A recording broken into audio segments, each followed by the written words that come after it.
All right, everyone. Welcome to the next episode of the Outsider Podcast. I am your host, Sam Mackey, with my co-host, Smokin' Jay Cutler. Today, we have Nate Kouhana on from Anthem Snacks, an Army veteran and now an entrepreneur. Welcome, my friend. Appreciate it. Thanks for having me out. Yes, sir. So, where do you live now? Outside of Bozeman, Montana. Okay. Where? Gateway, Gallatin Gateway. Is that north, south, east, west? 30 minutes south on your way to Big Sky. Okay. Yeah, I'm White Sulphur Springs. Okay, yeah, that's up north. Yeah. Yeah. I'm about 89 miles north up there. Yeah, it's nice out there. It's pretty. Super nice. Yeah.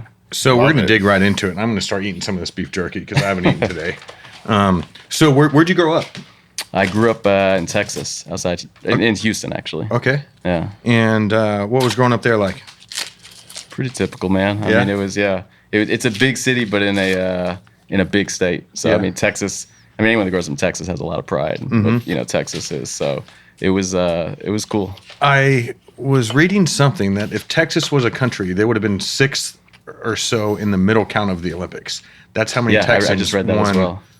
Olympic medals. I mean, I think half the NFL is from Texas too. I think it's the same thing with Texas and Florida. I mean, if you look at combat vets, I think a lot are from Texas. Really? Not the absolute number, because if you look at that, it's like Hot California, honey's and good. Texas. It's good, Really? right? he Got bought a those for little me, not for you. Those are mine. This is bourbon. Let me try that one. Yeah, it was fun coming up with the flavor profile on that one. So you play any sports growing up? I played the typical big three: basketball, baseball, football. Okay. Love that. You like the bourbon? No. Yeah, I like the bourbon, but I love that you played the big three. I played. Kids don't do it anymore. No, they don't do it anymore. It's absurd. I don't know if there's just too many options out there. I'm making my son. Or everyone's I've playing got three esports. kids, but I'm making my oldest and my middle. They're playing all three sports. Yeah, no, I think that's what we did. But like, these kids play basketball all year long. I know it's because everyone specializes. Soccer in something. all year long. I don't get it either. You're 8. I was gonna say, yeah. I went to all the camps and did all that, but it's like I think it's important to try all the different sports. 100%. Yeah. Well rounded. Yeah. Yeah. You don't get burned out. Is baseball still a big thing? It's huge. It's huge here. I feel like growing Fall up it was ball, it was huge, and then it got kind of local. it died. It died kind of died bit. out nationally, and then I don't know exactly what happened. Huge now. Yeah. Huge in Virginia. Is it? Oh, Yeah, Steven, Virginia Beach. Steven, best friend. Like his son plays baseball. I mean, they just missed out on the Little League World Series. They're probably the best team in the Southeast. Really? And it was single elimination. They were the better team. They lost. I think they lost by 1 run. But his son plays a ton of baseball. Oh yeah. I mean, all the time. I was going to all the camps, doing the whole thing. But I'm And glad I didn't if you, just do and if baseball. you don't make the Oh, teams. you're behind. You're so far behind. But I think it all. There's a book. What did I read? Federer, or not? What is his name? Roger Federer. Mm-hmm. Yeah. He played a bunch of sports. Didn't get specialized in tennis until his late teens. Yeah. I heard soccer's really good young because you get like all the coordination. And I played a ton of soccer Did as you? a kid. Yeah, I Yep. wish I played that growing up. What do you think about gymnastics for boys? Come again? What do you think about gymnastics? For boys? Yeah. No. I just see those boys out there doing gymnastics when June goes, and I'm like, man, these are sure-footed kids. I don't know where. Show up and drop them off and pick I'm them not up. sure where you want me to go with this because it doesn't. Hey, it was just a question. It doesn't. There's no right answer. I don't You think don't it's, go involved, Jay. I don't You gotta think drop the ego, it's not going to man. end well. We just went on a tangent. Back to Nate. Anthem. Back to ballet. I heard soccer and ballet. That's what every boy should be doing growing up. Yeah. So From Texas. did you join the Army right after high school? I didn't actually. I went to college. Where? Upstate New York, SUNY Oswego. You were from Texas to New York? Yeah. Why? Man, it was it's a long story, but I wanted Well, to give us a short version. Yeah. At the end of the day, all the friends were going to A&M, UT, everything like that. And Sure. I wanted to get out of the state. Okay. What I didn't know was You want to go to fucking New York? yeah. Well, at the time, this is you're 18. This is I'm 40. I'm about 45 years old, so this is this is a while ago. Yeah. I didn't really know what was up there, and then you get up there and you're like, yeah, I think I want to go back to Texas. So yeah. How long it you was- last? What's that? Did you graduate there? Or No, I graduated there. Yeah, and then I graduated, but I was actually studying abroad in France when 9/11 happened. Oh wow, really? And so that like everybody in our generation. Where in France? I was in Paris at the time. Yeah, Love Paris. Yeah, so I was there. 9/11 happened, and I just remember thinking like, shit. So I came back, and at that time, like by October, like we had ODAs on the ground. Like I thought that thing was over. So I was like, okay, well, there's nothing to do here. Yeah. But then Iraq kicked off, and I was like, oh, you can still kind of get in this. So I went to the recruiting office, like everybody else, and I was like, I'm ready to go. I was actually going to be a Marine officer, and then they were like, okay, it's like a 6-month waiting list. And I was like, wait, what are you talking about? I was like, I'm ready to go. It was a waiting list? It was nuts. I had to wait. For, Really? for a Marine officer at the time? No, it's just I went over to the Army recruiters because I'm like, yeah, I want to be Special Forces. I feel like they should just like take anybody that shows They up. should have. Right? He gave me some long spiel, and then I walked the Navy guy. Like, I want to be a SEAL. He goes, yep, we'll get you a contract. But this was right after high school ended in 2003, and signed all my paperwork and didn't get a spot in boot camp till January of 04. Yep, so we're pretty similar. Really? I joined in 03. Yeah. Yeah. So I mean, the guy honestly like laughed at me. He's like, dude, there's like a line around the block to do this. And I was like, really? I was like, okay. So I went the opposite. I went to check out the Navy in some strip mall, and it just so happened right across the hall was the Army. And so I talked to them. I didn't even know the Special Forces was an option. I didn't know the SEAL thing. I walked in, and some mechanic recruiter sold me hard on, guys on boats, jumping out of planes, doing all that. And he's like, you could do that. Sounds fun. And I was like, and I was like, it didn't make sense to me because I was like, wait, you're saying you can just go straight off the street? Yeah. They're like, yeah. But then I had the same, but I was like, they probably need people right now. Yeah. But he didn't tell me the other part, which is like, the attrition rate, and if you don't make it, you end up in Korea or some other crap. You know what I mean? So, Goodness. yeah. But it was good. So did you have, or first of all, what does ODA stand for? Operational Detachment Alpha. Okay. Yeah. And did you have a ODA contract? So those are Green Berets. ODA is Green Beret. Yeah, you guys love your Love the acronyms. acronyms. Did I've you heard more acronyms? Ben, we should start a book of acronyms because we've heard them all. Yeah, that's why honestly, that's why guys have a hard time transitioning into the civilian life because they're like, wait, what do these acronyms mean in the civilian world? And nobody knows. Yeah. Nobody knows. It's a whole other language. Yeah. Did you have an ODA contract going into boot camp? I had a contract to go to selection. Okay. Yeah. So yeah, similar thing. Yeah. Right. And where'd you go to boot camp? Fort Bragg or whatever the new name is. Okay. Or yeah, Fort Bragg, Yeah. Liberty or whatever it is now. Couldn't tell you. Or sorry, Fort Benning for boot camp. Okay. Fort Bragg for selection. Gotcha. And then you made it straight through the first time? First time. Yeah. And then how do you guys pick your specialties? Do you get told your specialty? You would think it's you'd think there'd be more a science to it, but apparently you take your test and you kind of see where you play out. I was supposed to be an echo, which is kind of on the comms and all that piece. But at the end of the day, I remember they pulled us all into an auditorium. So we all got assigned, and I was already in the program or the pipeline. And then I didn't have my clearance come through on time, and a bunch of people didn't. It was backlogged at that time. So they got us all on stage, and they started just moving us around. They were like, you're now a Charlie, you're an Echo, you're an Echo, you're a Delta. And so I ended up Just being random? a Bravo. It was so random, dude, at the time. It was so random. Again, because they just needed guys to get on teams. Need people. And they can't do anything about the clearance because that's kind of outsourced. Yeah. And if that's where the backlog and the jam was, and I'm not saying that happens with everybody, that's just what happened with us for our particular What'd you class. end up becoming? A Bravo. What's that? Weapons. Okay. Is that good or bad? That's like the knuckle dragger dumb guys. So that's me. It's good to go. Because are the Charlies explosives? Charlies are explosive. Deltas are the medics. Okay. Yeah. Echoes are the comms. Okay. And so you get through your all selection, all your training. You're on a team, and then do you deploy right away, or do you? What's do a kind of workup bullshit? cycle? Like you sign up for you want to do something, and then they're like, Oh, bro, then it's they're a like, lot of fuck hurry off. and Like wait. this is what you do. Oh man, the pipeline and waiting. You're just waiting to go course after course. Fucking And then government, I swear. depending on your language, everything's about depending on what language you take or what course you take, you maybe just missed a deployment or you missed going to a team that got you going. So there's like all kind of second and third order effects that happen. And once you sign up, like you're fucked. They own you. Yeah. There's no going back. No, and you're just praying for the stars to align. That's what I'm saying. You sign up and you're ready to fight for your country. Sure. And then you find Which out. is an admirable, like the most selfless thing you could do. Yeah. And they're like, fuck you.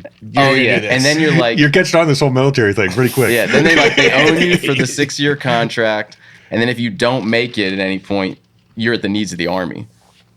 So you may be off doing whatever. And you can't control the MOS at that point, which is like, the job you have. You can't control anything. And so you may just be a logistics guy doing nothing, even though you thought you were going to be kicking in the door somewhere.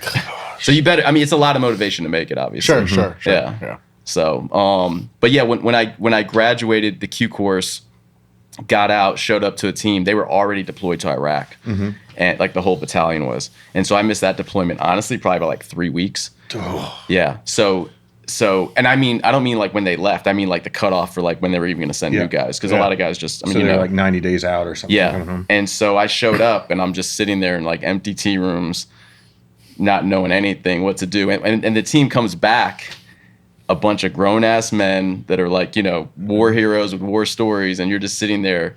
They were already, I was already young and new to the Army, so they didn't like the X-ray program, which is new guys coming off the street. And so you can imagine I'm just sitting there with like, cases of beer, ready to do whatever. Yeah, looking like an idiot. You know what I mean? How can I help, boys? Yeah. So it's humbling to say the least. Yeah. So how long were you in the Army? About 6 years. Okay. Where'd you end up deploying to? Afghanistan. Okay. Whereabouts? Did Ghazni, What year? What's that? What year? 06 and 08 deployed. Before you? Yep. I was in Afghanistan in 2011. Okay. Yeah. But in 08, we had guys there, and then same thing in 2010 and 11. Because I'm sure you've heard about this. In 2010, when we surged Afghanistan, Team 10 had to do the year-long deployment. Yeah, I did. And hear about then that. we supplemented them from other teams. So we had just gotten home from Iraq in September, then reloaded and went to Afghanistan in like April timeframe. Okay. And then Team 10 had already been over there 6 months or ish, maybe less, I forget. But then they had to hang around for a full year. But we helped them out with the whole Village Stability Program, the VSO deal, for like 4-6 months. Another acronym. So- No, VSO means. It's you. Don't care. Okay, perfect. So what'd you do right when you got out? Get out of the military? Yeah. Oh man, I did what most guys did some contracting. Yeah. Try to do the same job you were doing, just get paid actually. Yeah. Decent money. So did that for a little while, and then I was like, I've just got to kind of rip this Band-Aid off and Like CAA stuff? I was a level 3 on our team, which was like running sources and doing that stuff. So Is there level 4? yeah. So yeah. So and I talked to those guys. That was definitely an option coming out. But for me, it was just like I was kind of done with it, and I got wounded on the last trip. So I was like, I'm either going to do this for 20 years or I'm. You got wounded? I got wounded. I got grazing headshot on my last deployment. So Inside your helmet or outside your helmet? it pierced through ear pro, down the Kevlar, and down the side of my head. So just rode the whole way? Just rode the curve there. Yeah. Scary, bro. Yeah. How'd that happen? Walk me through that real quick. Typical ambush. Really? Yeah, we were doing again, I ran the intel for the team, so I was in charge of running the human side of things, getting the targets, working with our 18 Fox that has, collects the intel and puts the packages together. And so we went out. I mean, you knew something was up because no women, no children, flags up, the whole thing. And then we got ambushed, got in a huge firefight. One of the other guys on my team, well, he was an attachment, got shot in the face. So he was gone. I got medevaced with him. And then I was out of commission for like 3 weeks and then came back. We went right back over there with like a battalion size mission to fuck shit up. Did it jack up your shoulders or your neck or your knees at all when you got hit? It actually didn't. I was on the turret, so I was on the Mark 19. I remember just like in slow-mo tumbling over. It felt like you were getting unplugged from like a TV, like everything just kind of came in. And so when I got up, I couldn't stand up because my equilibrium was all messed up. But surprisingly, all of that was good. It was literally no hearing, and then I just couldn't get my equilibrium back. And I still have, if I overexert myself, like it feels like the walls are coming in a little bit. So Did it take any skin, or was it? took some skin. Yeah. Yeah. Damn. Yeah. What PKM or AK or? I think it was just AK. Yeah. Yeah. 7.62. Were you ever close to being shot? Oh yeah. Grazed? What's that? Grazed? No, I've never been grazed, but I've been extremely close. Well, yeah. Yeah. Bullets fired. Yeah. But I weaved at the right time, you know. Zig when I don't know how I didn't get hit. I'm the biggest fucking dude out there. I say, you did not weave. They just missed. You call it what you will. I'll call it what I will. Poor shots. Yeah, so when I got out, I just knew I needed to do something different. And I got out I was 29 when I got out. And so to me, it was right during the financial crisis. Yeah. So I just, which probably wasn't the best time, but I just looked at it and said, I'm either going to get out now and start pursuing whatever's next. I feel like I had to catch up to everybody. Yep. Because, you're behind on school, you're behind on like a skill set. And unless you continue on that pattern doing what you were doing, you're just going to be behind. Yeah. So. Did you go back to Texas? No, I actually went to San Francisco. What is with you? Yeah, I know. Is New York, San Fran? Why San Fran? Honestly, man, when I came out of the girl? military, what's that? A girl? No. I had a buddy going to Stanford for business school, and he wanted me to go there. But I told him, I was like, he was doing like consulting at that time, like one of the big four or whatever. And I told him, like, what am I going to do in business school? Like, Yeah. I just came from like all you did was like kicking doors. Yeah. You know what I mean? So, but I went out there and I just happened to meet somebody in the tech startup world, and I liked what they were doing. It seemed like coming from the military, everything is like, a big bureaucracy and entity that you have to like navigate. Even if your organization's flat, it just takes forever to do anything. And these guys were just breaking a bunch of shit, raising money, and I was like, well, this will be different and fun. So I did that for 4 years. Yeah. Good change up. In what? Yeah. in the tech space? In the tech space. Okay. Where in San Francisco did you live? Oh man, I lived in the Mission. I lived in Potrero Hill. Oh, I think I got my first fake ID in the Mission. Did you? Yeah. You in San Fran for a minute? I grew up in Marin, which is like 45 minutes north. I haven't spent any time there. See, you're learning something about each other every day. We played there, but it was Oakland and then the 49. I don't even know. Was it They the were in old like stadium Santa where you Clara? The old stadium. Yeah. I played in the old Oakland Stadium and then the old. Niner Stadium. Yeah. Yeah. Was that Candlestick? Candlestick. Yeah. Yeah. They tore that thing down. Played in the new one. I think we opened it up, beat them. Really? Did you? Brandon Marshall caught 3 touchdowns. Nice.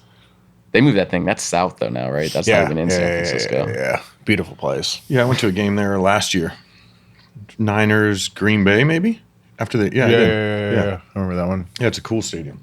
Yeah. I went to a game at Candlestick before they tore it down, which was I don't know if I ever went to Candlestick. I don't think I did when I lived there. Need some work. I don't like going to California in general. Yeah, I'm the same actually. I lived there and it was as good as it was to like everything was like new and it was kind of cool. And the company I worked with raised a bunch of money, so I got like through a fire hose just got into the venture space. As soon as I figured out what it was, I was like, oh, there's a lot of smart people saying the same shit.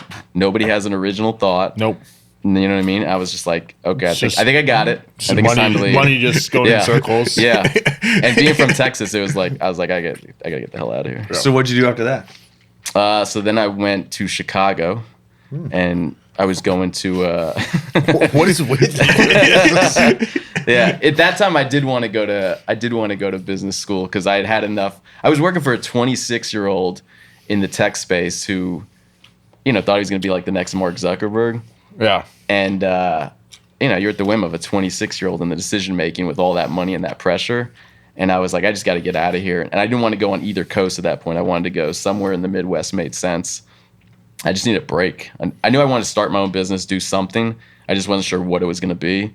And I probably needed some framework around what I was doing. At least I thought I did. I don't really encourage anyone to necessarily go to business school. But I just needed to like take a breather and kind of figure out what was next. So you went to business school in Chicago? Yeah, University of Chicago. Okay. Yeah. Oh, UC. Mm-hmm. Where were you living? In the Loop, like 15th or 25th and Randolph, like right in the theater district. Oh, yeah. Yeah. I was in Chicago. We were in Chicago Saturday. Yep. Yeah. Yeah. It's a great city. It is. Just awesome city. They've ruined it. I was gonna say it used to be a lot They better. ruined it. Sorry, Chicago. Love you to death, but they've literally the mayor. They've ruined this. They ruined the town. They did ruin it. Yeah.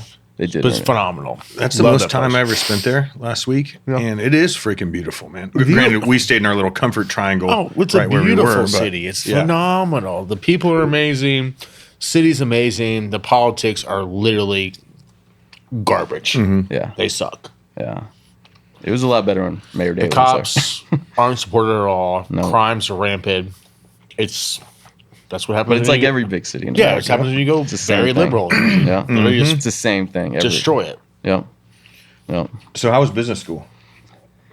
It's different. Yeah. I mean, honestly, looking back, didn't need it. Yeah. It It's It's kind of a wasn't- job. Yeah, it wasn't. I You're think you're just paying for an experience. yeah, I think a lot of people are paying to like network and kind of move up Sure. to whatever. But like, unless you're in that world, like in corporate America, you know, trying to climb the ladder and all that crap, you don't need it.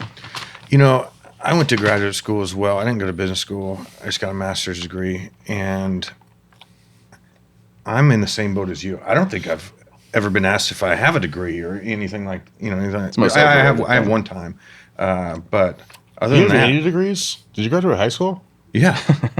I go to high school. I got a bachelor's and a master's degree. Well, I knew you did that, but I didn't know if you graduated high school. Yeah, I got a. GED? Yeah, no. I graduated from a high school. Oh, okay. Yeah. I almost got my GED, or I had all the credits too, but then I wanted to do my senior year. So I went to school and I took ceramics, weightlifting, and PE because it was block schedule, and home ec. Crushed it. Worked the system, crushed it. Worked out well as a killer student. Yeah. So what did you do after business school? So after, well, I was honestly when I was in business school, I was just looking for the next thing I wanted to do. So I looked at a lot of different. I did real estate in San Francisco a little bit. So I So made you're closing in on 30 at this point, right? closing it on 30. Yeah. Yeah. So yeah. At this point, I'm trying to figure out what's next. I knew I'd saved up some money from doing some real estate. I did okay in our startup that we I did. mean, you've got some real world experience at this point, too. Yeah. So I'm trying to figure out how to put it all together. Yeah. And figure out what I did know is I was done with like most of the bullshit and all the smoke and mirrors from like software and all the other crap that happens. Sure. I knew I wanted to live in a place where I wanted to be around the people I worked with and all that stuff, not just like show up to an office, do the job and leave. Yep. And so I was really just figuring out where that was going to be. And I was thinking about going back to Texas at that point, and I had a buddy. We were looking for businesses together, but I had a buddy that was out here, or that was out in Montana, looking for a second house with his dad. And he came across a broker that was trying to package this deal where there's 3 meat processing plants that were for sale. And so he asked me, he's like, do you have any interest in this? And I was like, are you serious? Like, I don't know shit about the meat industry. Like, I don't know anybody in Montana. You know what I mean? Like, outside of like one friend who's like a cop, you know, I was like, I don't know. Like, I don't, you know. And so he said, hey, I really think you should come out and meet these families. Yeah. And I was just going to be an investor, to be honest. I was just going to really be an investor in these 3 plants and then really work on the back end for kind of most of the sales and marketing, just get it off the ground and hand it to somebody else.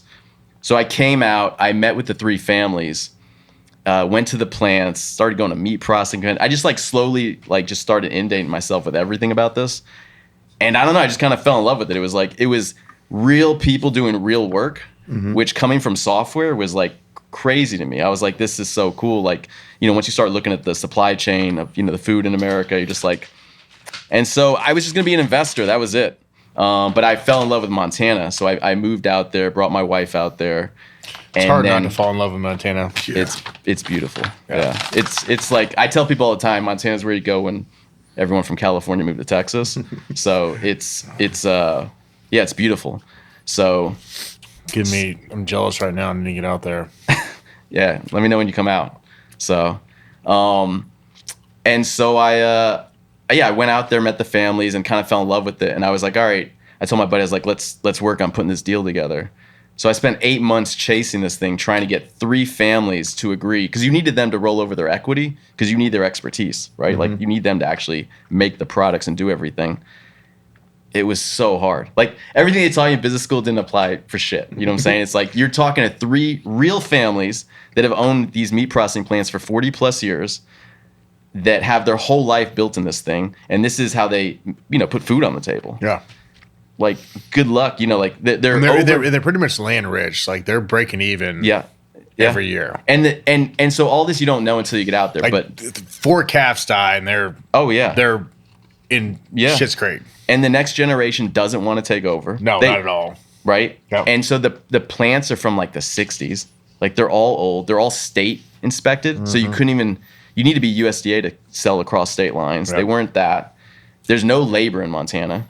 And then you start figuring out an hour just to get there. And then you start figuring out, and our whole thing was we were going to brand this Montana beef. Like that was the whole point of this, right? Like just like you hear like New Zealand lamb or something. Okay, thanks. And because most people don't know where their meat comes from, but it's usually like Mexico, Canada, or Brazil. Yep. And even if you eat grass fed, it's from like Australia. And so, but then you start realizing they don't even have the infrastructure there on the kill plants or the feedlots to keep the cattle in the state.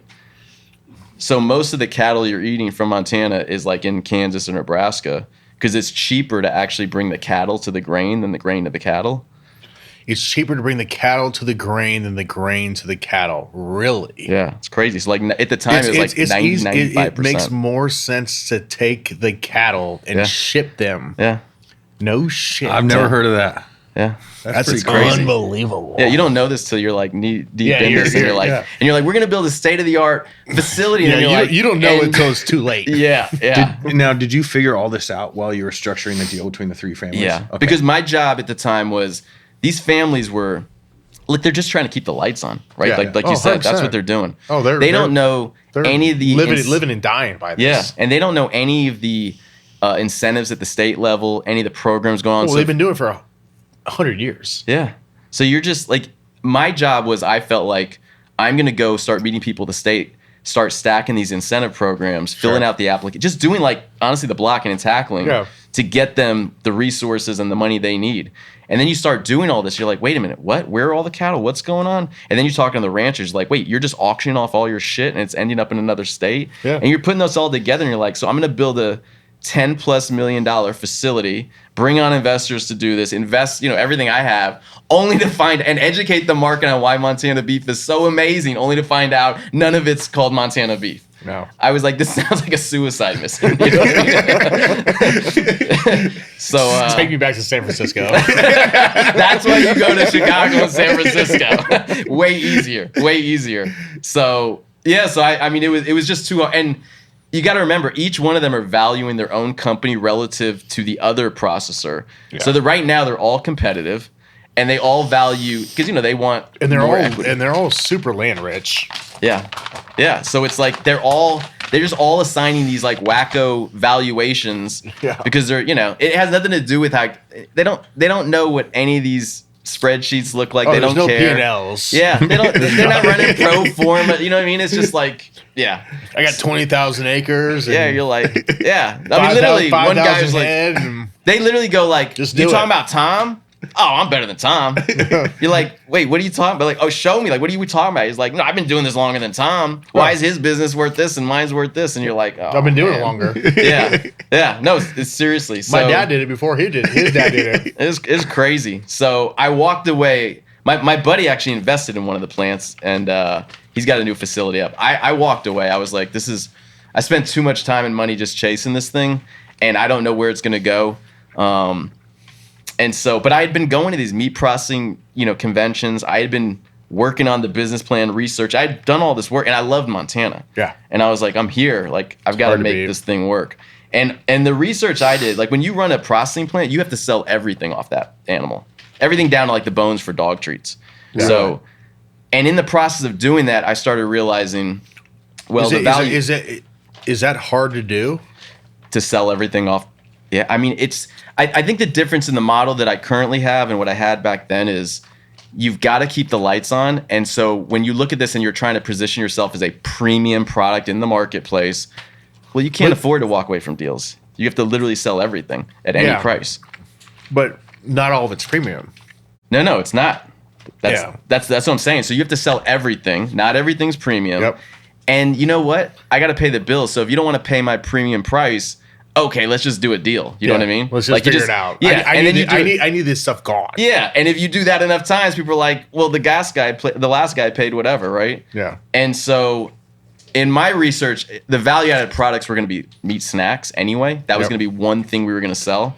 I mean, the jerky industry is on fire. Yeah, it's pretty good right now. Yeah. It's actually meat snacks in general just blowing up.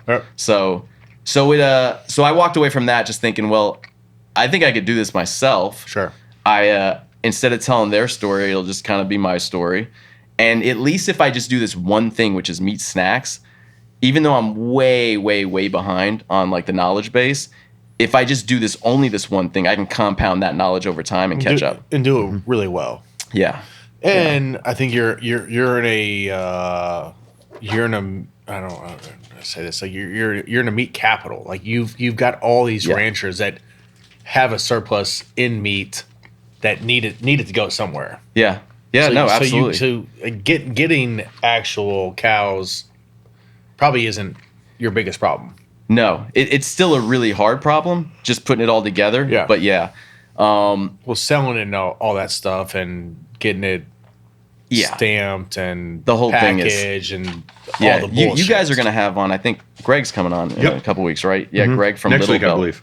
What's that? Next week, I believe. Yeah. Yep. So, I mean, he can walk you through what that part is like, right? Because he's like, that is what he does, which is really hard. I've tried to remove myself from that component because when we were, not to skip ahead too much, but when we were on United Airlines at one point, and it was in 2020, whenever like the worst of COVID was happening logistically with all the inflation going on. I'm sitting there, buying beef and rounds. I'm not a commodity trader, you know what I mean? And so I'm locked into a contract which says I have to deliver at this price, and I'm like sitting there trying, and we don't have enough volume to like have any leverage in the market. And it was like losing my ass. It's a huge contract with United. Yeah, huge. And I'm buying spot pricing. So like every week, I don't know. And I was like, I got to get the hell out of this business. Sure. You know what I mean? Like this is not where, if this is going to work, that's not what I should be doing. Yeah. So I did get away from actually buying the beef and doing all that. Now I can just sit there and help them source it, but I'm not in the middle of all of it because it's a nightmare. Oh gosh. Yes. Yeah. Well, I mean, you're talking about live animals that are very volatile, and it's up and down from day to day. I mean, American beef right now is you could buy Australian grass-fed beef for cheaper than you could buy American beef right now, and you've got to ship it. My girlfriend's all the way across. my girlfriend's from Australia, and we were just over there.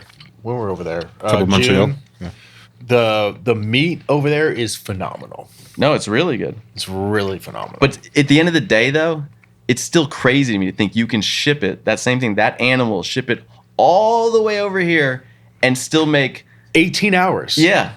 Yeah. And 18 hours. It's cheaper for you than to literally go, a couple from states away. Montana. Yeah. That's crazy to me. Well, I mean, that's the bullshit about our country right now. Yeah. I mean, we can go down this tangent for I know. 2 days. This is a serious rabbit hole. Yeah, this is a rabbit hole. You can't do anything here. I mean, regulation, labor, that's everything. the problem. That's why we need Trump back. Yeah. No, Let's it's figure true. this shit out. So, and I tell people all the time, like, because we use American beef in like on our sticks, and it's like, if you use American beef, forget whether you even support American ranchers versus where it's coming from in the world.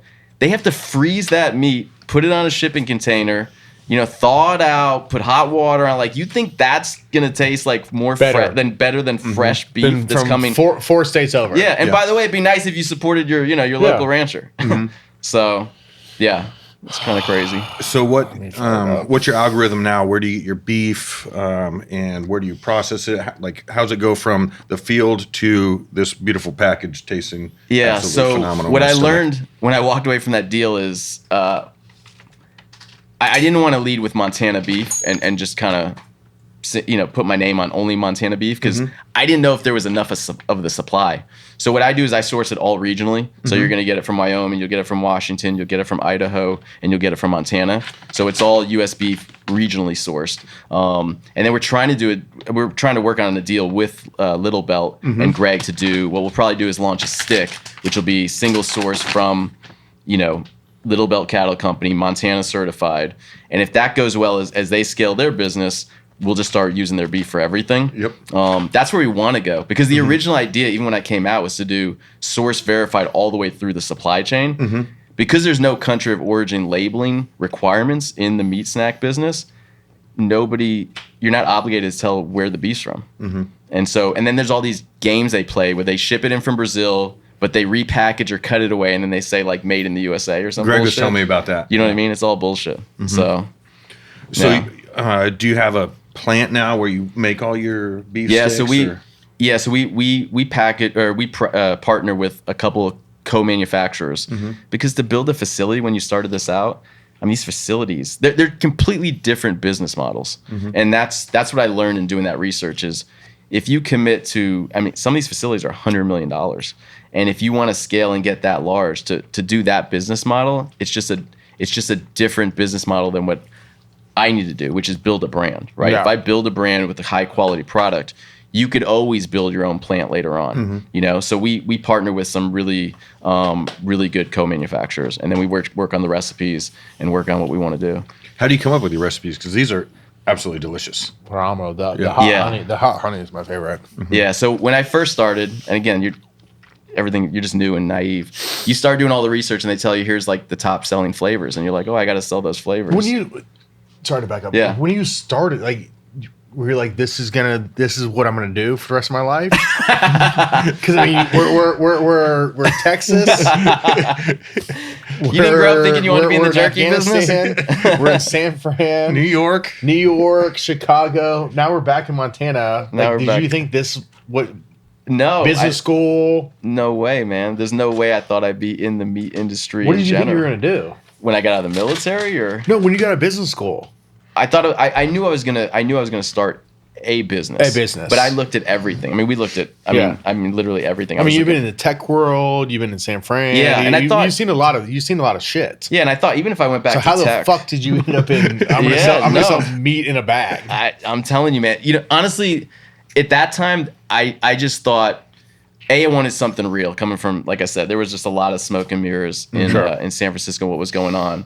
And I thought at the time, whether I got into ag tech or I just got into like a CPG company, I just thought they were so far behind on just like innovation in anything. Yeah. Just anything. And I didn't know what that looked like. But when I got into it, I was like, you have the incumbents, so you have your Jack Links, you have all these other guys, but there's no authentic story there. I think the packaging and the product sucks, you know what I mean? And so at the end of the day, you're like, I'm not trying to be like the next big Fortune 500 company. I just want to do something I like doing, living where I want to live, and be around people. Yeah. Half it just came down to Montana. Like, Montana's just that good, you know what I mean? And so you're like, hey, I could do this. Yeah, I could do this. I love Montana. So I miss my ranch so much. Katie and I were talking about that. I don't yesterday. even like talking about it. Honestly, I don't. Me and Samantha were talking about it today.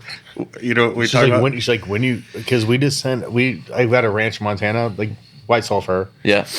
And we just moved to a new house, and U-Haul, actually, not a paid endorsement. they will send big shipping containers. Yeah. And you can send whatever you want out there. So we sent a bunch of stuff, and now we're talking about like when are we getting back out there to unload it all? Time's ticking. It's always ticking, but like kids get in the way. So who's taking care of the ranch then? That one just kind of does its own thing. Does it? Yeah. I mean, we Scott Jackson lives below me, and he sends cattle. He's got a bunch of cattle there. Yeah. And he sends them up there, but they'll be down in August, and then elk hunting. But Yeah. So, do you buy whole beef or what type of Rounds. Rounds? Yep. What exactly is that? It's like the butt of the cow. Okay. Yeah. Gotcha. so you just buy the not you don't buy the butt. You buy you buy in the rounds. Like you buy inside top rounds. Okay. Yeah. What's your volume like on those? I mean, so how many is this? How many rounds will go into a bag? So typically a round will make how many bags? So it depends on this. Yeah, on the 2.5. So typically you do a batch, right? A batch is about 600 raw pounds of the rounds, right? Okay. That will yield you about 450 pounds of finished product, and then the 450 pounds translates into like we have an 8-ounce bag, right? So then just divide by you're 2. just dehydrating these for the most part. Yeah, you put them in a smoker. Yeah. So are you smoking them or dehydrating them? Smoking them. So you just have like real smokers? Yeah, no, legit Industrial smokers. Industrial smokers. Yeah. With wood, or is it? We do use pellets to do real wood smoke, not like the liquid smoke shit. So just industrial. Yeah. Again, this is a $100 million facility that exists that I don't own. Right. That's the whole reason. Right. For me to go. So you're just pushing it through them. Yeah. And then they package it for you. We have somebody else that packages it. So they just do the meat. They do the meat. They do a lot of people's meat. They do a lot of people's meat. Yep, that's their whole business model. Yeah. And then it gets sent to your packager. Sent to our packager. We package it. And then we send it to comes back to you. It comes to either our HQ for e-commerce fulfillment. We have our own, or we have a third party. Yeah. Yeah. Yep. That's probably the only way to set it up if you're going to break into this industry and try to figure out how to do, because you can only wear so many hats to do all that. And when we were looking at, if you're going to run the plant between the HACCP plans and everything else you have to do, I mean, that by itself, the Six Sigma, like just to learn how to do a plant, break you. And the human beings involved with doing that. Oh yeah, you don't want to touch that. Yeah, and look, I'll just tell you, at least in Montana, the caliber of person you're getting to work in that processing plant. Oh, trust me. The running joke is like, first stop before jail, first stop after jail, right? I know Montana well. Yeah. So you have to deal, that has nothing to do with White Sulphur, and if anyone hears this from White Sulphur, I love you guys, but they come into the bar and their Social Security check is on the table and they're just spending the whole thing on the bar. So I mean, you've got, and you got to remember, I was in these 3 processing plants every day on the kill floor, and I was like, the drama you would hear that had nothing to do with the product or selling or anything, you were just like, I don't want to deal with that shit. You know what I mean? Yeah. And I don't know enough about it. Yeah. So it's like, that's not going to be, I'll go bankrupt doing that. You know what I mean? 100%. Yeah. Yeah. So you have your D2C and then your B2B. Which one are you personally more involved in, the B2B? Yeah, the B2B. I mean, the D2C it's been tough to crack at like that kind of scale, because at the end of the day, it's a convenience item. You know what I mean? Like, I've got to go convince you, your customer acquisition cost is expensive to convince you to buy a bag of jerky. Like, that's, maybe at Amazon it's a throw-in or something. And we do business like that, obviously, but it's much easier to convince the buyer at a retail chain that has 1,000 stores to put us on the pegs and just turn over volume that way. So that's where I spend most of my time. You guys keep going. I got to pee. Yeah. So what's next for you guys? Oh man! So we launched Sticks in April. Right now, it's just about scaling. Right now, Are Sticks harder to do than the bagged beef jerky? It's actually easier to do. Really? Yeah, surprisingly, because it's not as hands-on. You actually have like the roll stocks and everything, so they kind of just come off. You can kind of package them with very little human involvement. Okay. Which is better versus jerky, which you have to hang these things, you have to like spread them out, you have to kind of go through everything. Why did you go jerky before Sticks? Yeah, at the time, jerky was the larger category, and at the time it was based on who I could partner with. I felt like that was my better option than who I could partner with on Sticks, and so for me, it just made sense to roll it out. Coming from Montana, I thought, there's a lot of companies out there, but some of these places are like in Brooklyn or Boston, and you're like we've got a real story that we can actually tell here in Montana. And I thought traditional jerky was kind of the all-American thing. I agree. Yeah. So, will you ever get into wild game jerky? I know it's becoming a pretty prevalent thing right now. I looked at it. I was trying to come out with it for jerky and for Sticks. when I learned when I was doing the processing thing was it's a nightmare to do game. You have to, because of the USDA inspector, you have to shut down everything, clean everything off. It stops there. production. Yeah. Oh, these guys like have an office. I didn't know that. No, they have to be there whenever you kill them. Yeah. USDA has to be there. Yeah. So like all the over in Hawaii when they do that, there has to be a USDA inspector there as you shoot them. Interesting. Yeah. So They make it like the U.S. government fucking sucks. They make it impossible. So it's, I'm going to use elk for example. Do you bring live elk in and shoot them, or do you shoot the elk with a tag and bring him? Like, No. So you can, if you harvest your own, so you can eat that on your Yeah. own. But to do that's just like a regular processor. You have to do everything. So like again, I don't work with game right now. I worked with somebody to do bison at one point, which is really a pain in the ass. But for cattle, when you bring them in, you're hitting them with the gun. You're doing all that. That's a live animal coming in. Yeah. that. But then like Boar's Head just had like 7 million pounds that just got recalled. Like it's the whole thing. So it's a crock of shit. And you got to remember this industry, meat packing. It's owned by 85% of the market is controlled by 4 co-packers. U.S. Really? Yeah. So you have, stupid. and 2 of them are like Brazilian owned. It's crazy.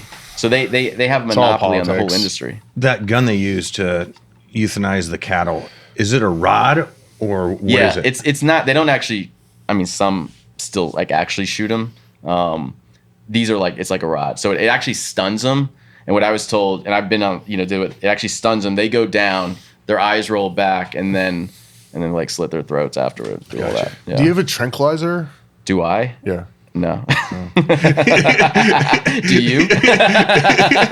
I'm in the market. Are you in the market for one? Just asking for a friend. Do you know anyone with a tranquilizer? Not me personally, but this guy I know. He's looking for one. Just looking for one. Yeah. Got a few things I wanted. Trank. Here's a dart in your neck. Dude, you're crazy, man. You're crazy. Fucking dart in your neck. Crazy, bro. You're crazy, man. I like you. Yeah. So, yeah, I do want to get into wild game. I just think for me, because I'm self-funding this thing, I can't afford to move in too many different directions. I've got to pick a lane, figure out what I could do nationally, pour resources into that, and scale it. And so right now, the focus is scaling. Yeah. What's scaling look like for you guys? I just hired my first sales guy 4 months ago. There you go. Really? So yeah. So we were, How'd you come up with the name? Yeah. So at the time, there was all the kneeling for the anthem shit going on. Okay. That pissed me off. And then, Pissed a lot of people off. yeah. And so, and then I always liked the book from Ayn Rand, Anthem, which was so between those two things, it just seemed, and you got to trademark something. So you're going down the list of what you can even trademark. Yeah. And so that's where we landed. Great name. Yeah, Great name. thanks. Great beef jerky. So you might partner with Greg and go a completely Montana line. Yeah, that's the goal. We want to do a Montana stick. Yeah. Yeah, so, I think that would crush. I think so too. The Montana is almost its own brand right now. Yeah, It is. Yeah. yeah. With Montana, what Josh Smith is doing, Montana Knife Company. They've killed it. Yeah. They're doing well. Yeah, really well. Doing really well. He's killing it. Yeah. So I think that is the goal. We'll do a larger stick. So right now, instead of a 1 ounce stick, we'll probably do a 1.5 or a 2 ounce stick. We'll just go larger, co-brand that thing. So I've been working on that, and I'm trying to find. I want to do it in Montana too. So I'm talking to a couple of processing plants over there, and I've got to figure out what that looks like to make sure we can scale it in Montana. So the whole thing would just be through and through Montana. Have you hired any vets yet? So my first hire was an old teammate of mine. He does, he handles all the logistics and freight for us. And then I don't know if you met Paige. Paige is my marketing girl. Her husband was EOD, and so he's now working for us too. Nice, good for you. And we're a tiny company, so it's likewise. Yeah. Most of them. We're just all mostly vets. We're tiny too. It's just Sam. What's your favorite flavor?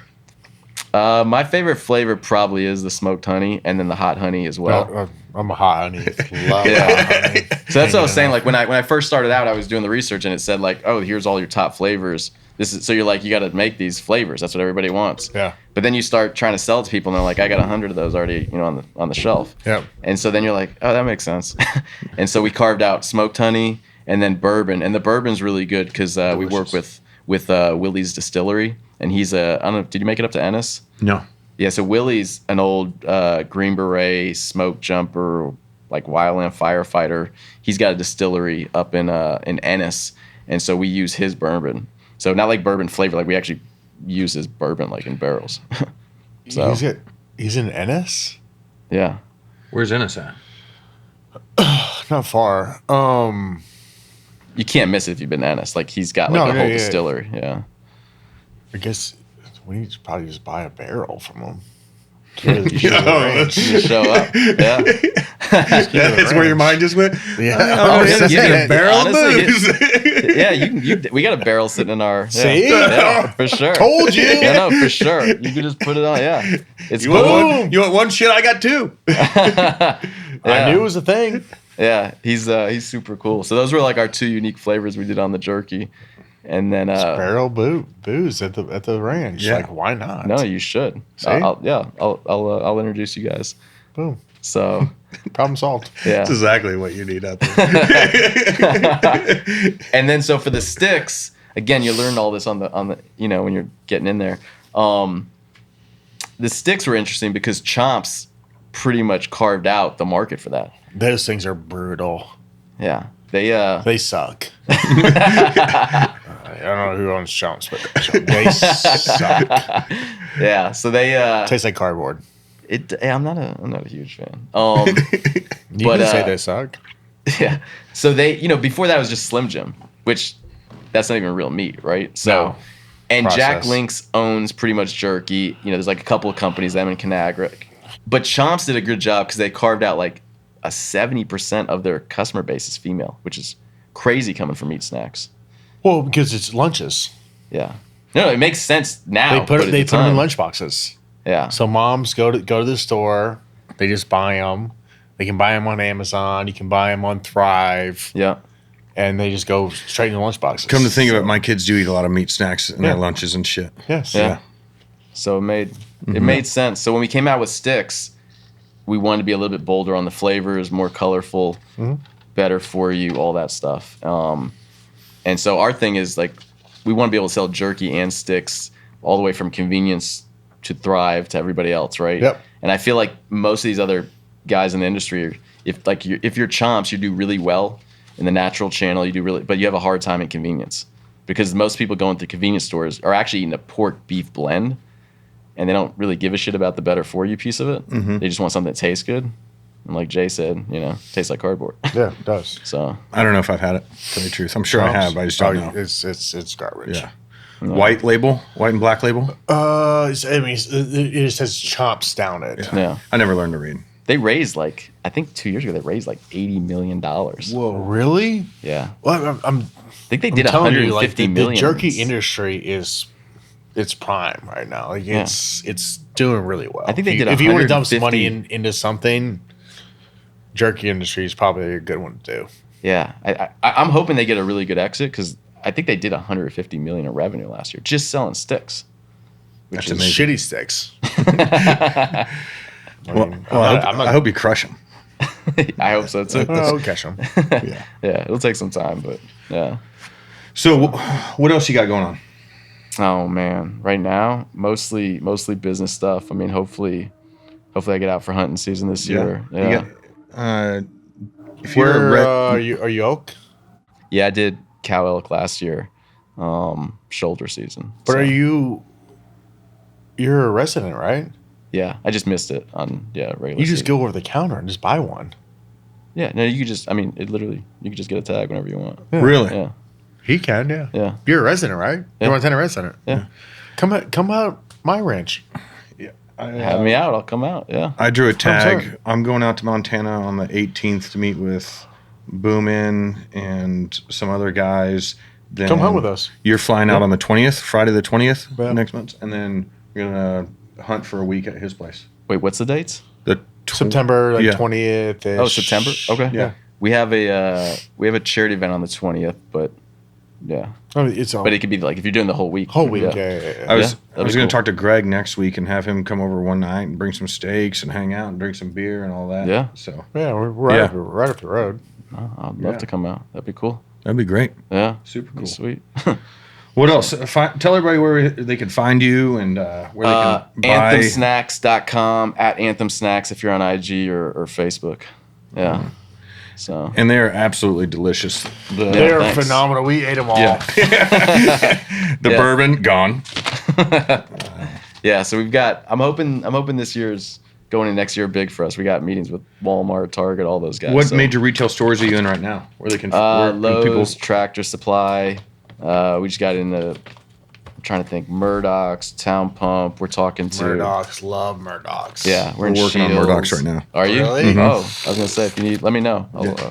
happy to introduce you to anybody we know too. Are they only in appreciate- Montana? No, there's 4. They just opened up in Texas too. No, just kidding. Yeah, Love Murdochs. Yeah. yeah, Murdoch's is good. We'll be there shortly. There's one in Bozeman. Just means man, they go in there and just buy stuff. There's like 2 Anything you want. Yeah, there's one in Bozeman, like down the street from us on Jackrabbit, and then technically on the same road, which is technically Belgrade. So you're like a 5-minute drive. There's another Murdoch's. Yeah. Yeah, The big one right off of 90 there. yeah, yeah. And then there's the what is that? The butcher shop there. Daniels. Which Yes. one? Yeah, That place is hot fire. Love that place. yeah. It's good. They do a good job. Yeah, really good. Little pricey. Daniel, if you're listening to this, maybe we can drop prices a touch. Get what you pay for though. Good quality. Yeah, think White Sulphur Springs when you put that price tag on Yeah, there, Daniel. 80 miles to go, buddy. Yeah. So Cool. Well, I really appreciate you coming on, man. yeah, thanks for Yeah. having me. This And is this- a sweet setup, you guys. Everyone go check them out. Buy them. They're Anthem. absolutely delicious. Jerky.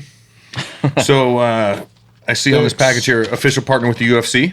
Yeah. So we are the official meat snack of the UFC. Really? Yeah. Good for you guys. Yeah. Thanks.